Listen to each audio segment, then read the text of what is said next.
तो hello and welcome. तो आज हम लोग इस वीडियो में देखने वाले हैं क्लास 10th का साइंस का लाइट रिफ्लेक्शन एंड रिफ्रैक्शन का सेकेंड वीडियो।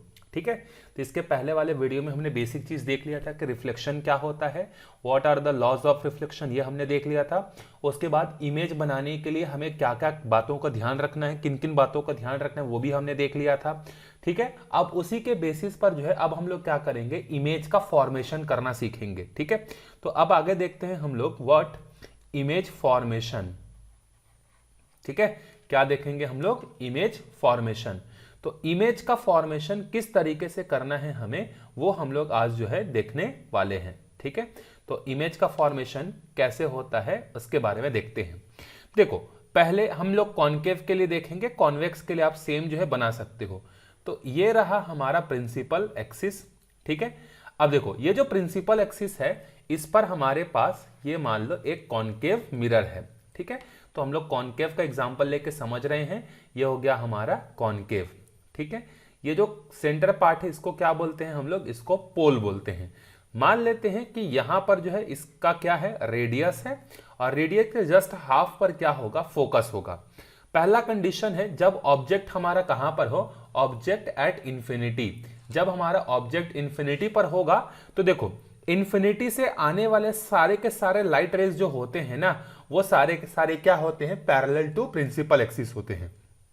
तो एक लाइट रे प्रिंसिपल एक्सिस के पैरेलल आएगा, और आप लोगों को मालूम है कि जब कोई लाइट रे प्रिंसिपल एक्सिस के पैरेलल आती है तो वो फोकस से चली जाती है। तो एक लाइट रे तो ये हो गया। दूसरा लाइट रे मान लेते हैं, क्योंकि इमेज बनाने के लिए मिनिमम 2 लाइट रेज की जरूरत पड़ती है, मैक्सिमम तो कितने भी हो सकते हैं। तो जो दूसरा लाइट रे है वो भी प्रिंसिपल एक्सिस किस तरीके से पैरेलल आएगा, और अगेन ये रिफ्लेक्ट होकर कहां से चले जाएगा, फोकस पर चले जाएगा। तो जहां पर 2 लाइट रे एक दूसरे को इंटरसेक्ट करती है ना, वहीं पर इमेज बनेगा। तो ये दोनों लाइट रे कहां पर एक दूसरे को इंटरसेक्ट कर रही हैं, फोकस पर। तो अगर ये फोकस पर इंटरसेक्ट कर रही हैं, इसका मतलब इसका इमेज भी कहां पर बनेगा, फोकस पर जो है बनेगा। तो अब देखो इसकी प्रॉपर्टीज क्या क्या होंगी। तो अगर फोकस पर बनेगा, देखो इस तरीके का डायग्राम दिया हुआ है। अब देखो इसका इमेज क्या होगा, पोजीशन ऑफ इमेज क्या होगा, एट फोकस पर बनेगा। उसके बाद जो है नेचर क्या होगा, रियल होगा और उल्टा होगा। ठीक है, ये चीज का आपको ध्यान रखना है, रियल और उल्टा। अब इस इमेज का जो साइज है वो क्या होगा, हाईली डिमिनिस्ड। हाईली डिमिनिस्ड का मतलब होता है पॉइंट साइज होगा। कौन से साइज पे होगा, पॉइंट साइज जो है बिल्कुल होगा। तो ये हो गया हमारा पहला image formation. Second image formation देखते हैं जब हमारा ऑब्जेक्ट कहां पर होगा, बियॉन्ड सी। अब देख लेते हैं, इसी डायग्राम में देख लेते हैं जो इसमें बुक में दिया हुआ है। तो देखो ये हमारा हो गया कॉनकेव मिरर। ठीक है, यहां पर है हमारा सेंटर ऑफ कर्वेचर। ठीक है, यहां पर जस्ट हाफ में है हमारे पास क्या, फोकस। और अभी जो हमारा ऑब्जेक्ट है वो कहां पर है, सी के बियॉन्ड है। तो सी के बियॉन्ड है, तो एक लाइट रे प्रिंसिपल एक्सिस किस तरीके से पैरेलल जाएगी और फोकस से होते हुए चली जाएगी। एक मिल गया हमें। इमेज बनाने के लिए मिनिमम 2 चाहिए, तो हम दूसरा लाइट रे कहां से ले लेते हैं, आप चाहो तो डायरेक्टली आप सेंटर से भी ले सकते थे। मतलब आपको मालूम है कि जब कोई लाइट रे इस तरीके से सेंटर से आती है तो सेंटर पर ही क्या होती है, वापस चली जाती है। तब भी इमेज कहां बनता, यहीं पर बनता। तो आप चाहो तो सेंटर से पास होने वाले लाइट रे को ले सकते हो, या आप दूसरा चीज चाहो तो क्या ले सकते हो, अगर आपको ये नहीं लेना है, आपको 2 चीजें चाहिए, आप 2 चीजें कहीं से भी उठा सकते हो, उसमें कोई फर्क वाली कोई दिक्कत वाली बात नहीं है। ठीक है, 2 चीजें आप कहीं से भी जो है क्या कर सकते हो, ले सकते हो इमेज के फॉर्मेशन करने के लिए। तो अभी देखो एक लाइट रे हमें ये मिल गया। ठीक, ये वाला प्रिंसिपल एक्सिस के पैरेलल। दूसरा, अगर आप चाहते तो आप फोकस से भी एक लाइट रे को क्या कर सकते थे, यहां से इस तरीके से गुजार सकते थे। अगर कोई लाइट रे फोकस से इस तरीके से अगर जाएगा, ठीक है, अगर फोकस से जाएगा तो फोकस से जाने के बाद आपको मालूम है कि प्रिंसिपल एक्सिस के क्या हो जाता है, पैरेलल हो जाता है इस तरीके से। तब आप वहां से भी गुजार सकते थे, तब वहां से भी क्या होगा, इमेज का फॉर्मेशन यहीं पर होगा। तो इसने क्या किया, एक लाइट रे लिया पोल पर, और पोल के साथ जितना भी एंगल बन रहा है उतना ही एंगल बनाते हुए रिफ्लेक्ट होकर चले गया। तो ये इमेज कहां पर बनेगा, ए डैश यहां पर बनेगा।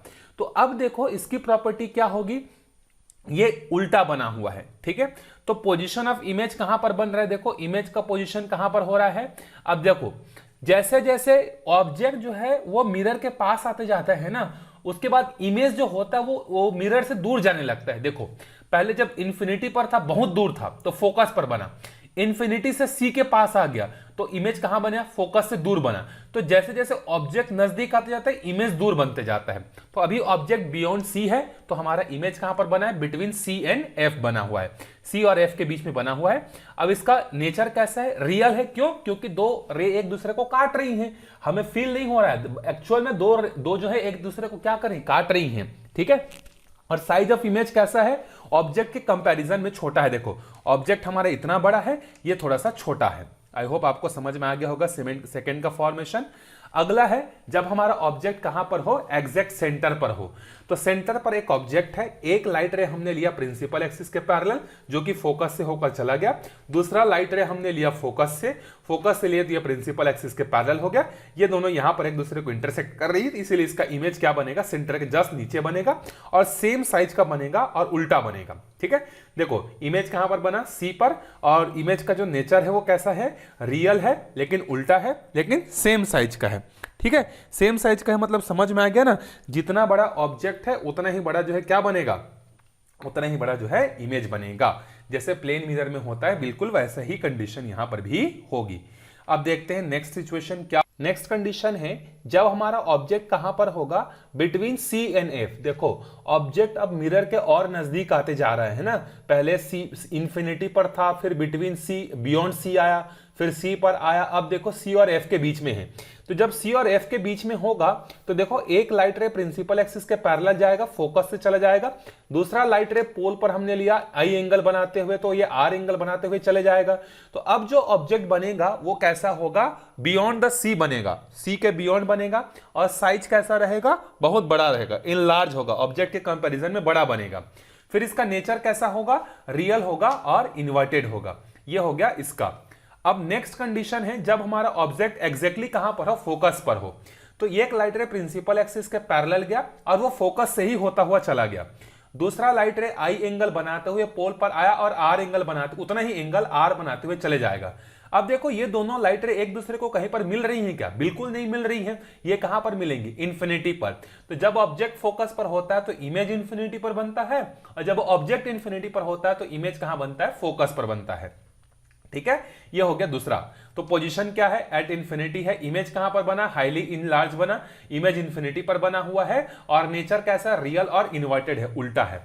अब देखो एक ही कंडीशन ऐसा होता है कॉन्केव में जहां पर हमें इमेजिनरी मिलता है। इमेजिनरी मतलब जहां पर दो लाइट रे एक दूसरे को एक्चुअल में नहीं काटती हैं, बल्कि हमें फील होता है कि दो लाइट रे एक दूसरे को यहां पर काट रही होंगी। तो उसमें कंडीशन क्या है, पहला देखो हमारा ऑब्जेक्ट कहां पर है, बिटवीन फोकस और पोल, और नजदीक आ गया।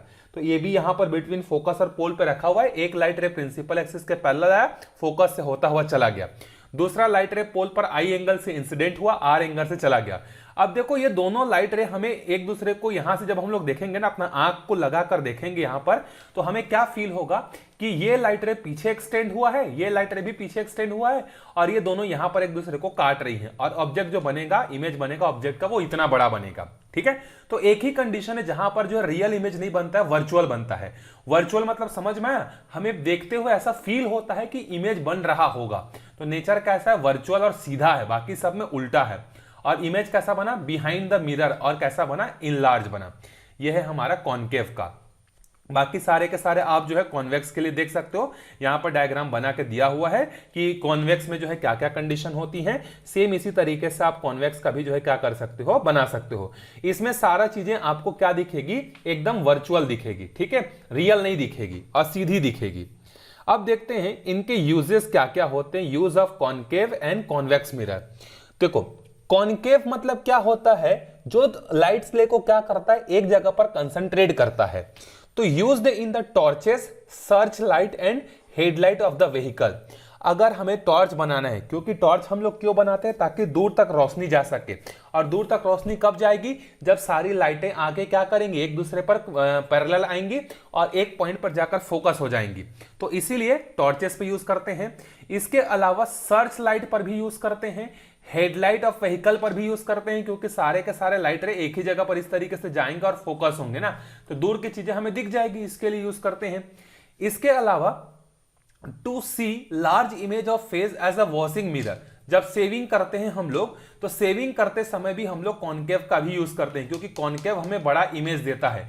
सेविंग करते समय मिरर जो होता है हमारे फेस के एकदम नजदीक होता है, और जब ऑब्जेक्ट एकदम नजदीक में होता है तो कहां इमेज बनता है, पीछे बनता है और बहुत बड़ा बनता है। तो जब हम लोग सेविंग करते रहते हैं तो सेविंग को करते समय हम लोग जो है मिरर जो यूज करते हैं वो कॉनकेव होता है, और कॉनकेव मिरर हमारे फेस के बहुत नजदीक होता है, मतलब बिटवीन पोल एंड फोकस। इसके कारण से इमेज बहुत बड़ा बनता है, इसके लिए हम लोग इसका यूज करते हैं।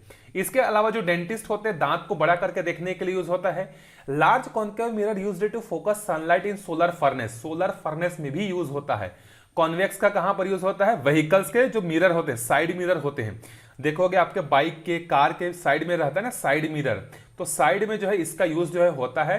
क्यों? क्योंकि दूर के चीजों को क्या करता है, छोटा करके जो है ये हमें दिखा देता है। तो ड्राइवर के लिए क्या होता है, ये हेल्पफुल होता है, बड़ी बड़ी चीजों को, बड़ी बड़ी बिल्डिंग्स को देखने के लिए ये हेल्पफुल होता है, इसीलिए जो है कार के साइड में इसका यूज होता है।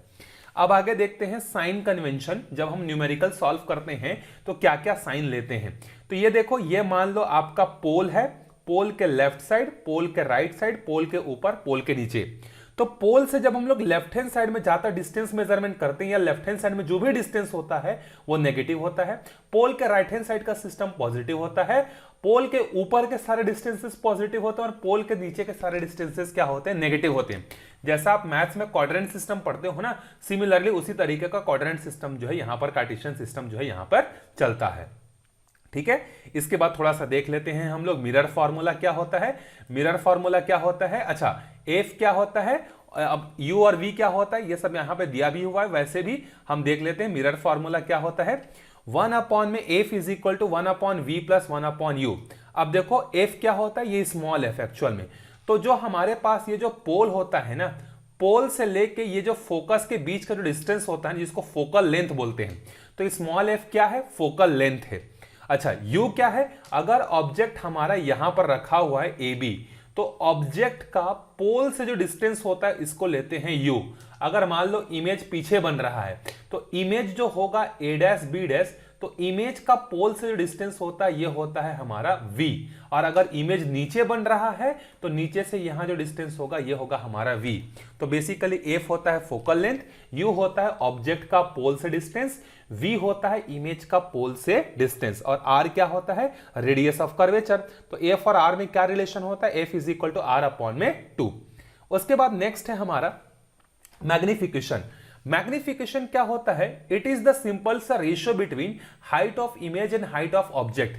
अगर हमारा ऑब्जेक्ट 2 सेंटीमीटर का बना है, ठीक है, हमारा ऑब्जेक्ट अगर 2 सेंटीमीटर का है और अगर हमारा इमेज 10 सेंटीमीटर बना है, तो हम मैग्निफिकेशन कैसे निकालेंगे, हाइट ऑफ इमेज अपॉन में हाइट ऑफ ऑब्जेक्ट, मतलब 5 सेंटीमीटर जो है यह लंबा है, ठीक है, 5 गुना ज्यादा बड़ा किया है। तो कोई मिरर ऑब्जेक्ट को कितना गुना बड़ा कर देता है, कितना गुना छोटा कर देता है, उसके मेजरमेंट के लिए हम लोग यूज करते हैं किसको, मैग्निफिकेशन को। तो मैग्निफिकेशन क्या होता है, एक तो फॉर्मूला होता है height of image upon height of object.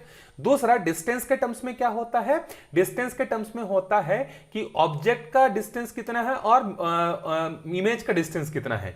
तो यहां पर माइनस वी अपॉन में यू होता है, माइनस वी मतलब इमेज का डिस्टेंस, यू मतलब ऑब्जेक्ट का डिस्टेंस। तो सिंस ये दोनों के दोनों ही मैग्निफिकेशन के फॉर्मूले हैं, तो दोनों को हम लोग कंपेयर करके क्या लिख सकते हैं, magnification is equal to h dash upon में 8 is equal to minus v upon में यू। अब इसमें से जो भी इंफॉर्मेशन हमें दिया रहेगा, अगर हाइट दिया रहेगा तो हाइट वाले फॉर्मूले को यूज करेंगे, और अगर v और u दिया रहेगा तो उसका फॉर्मूला यूज करेंगे। ठीक है, अब इसके बाद आगे देखो, अगर m की वैल्यू 1 से बड़ी आएगी तो ऑब्वियस सी बात है कि जो हमारा ऑब्जेक्ट होगा बहुत बड़ा होगा, मैग्नीफाइड बनेगा।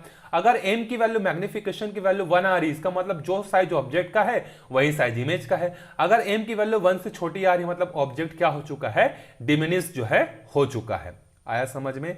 यहां पर देखो आपके लिए कुछ और जो है यहां पर टिप्स रिमेंबर करने के लिए, एज हाइट ऑफ ऑब्जेक्ट जो होता है हमेशा पॉजिटिव होता है।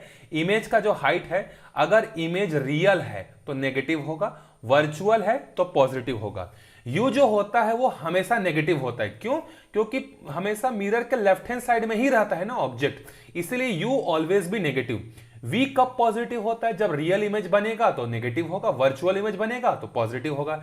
एफ जो होता है कॉनकेव के केस में हमेशा नेगेटिव होता है और कॉन्वेक्स के केस में हमेशा पॉजिटिव होता है। ठीक है, यहां तक रिफ्लेक्शन हमारा खत्म होता है। अगले वीडियो में हम लोग स्टार्ट करेंगे रिफ्रैक्शन ऑफ अ लाइट। तो आप बताना आपको कितना समझ में आया। अगर कोई डाउट रहेगा तो भी कमेंट करके आप बता सकते हो। मिलते हैं अगले वीडियो में, तब तक के लिए टाटा बाय बाय।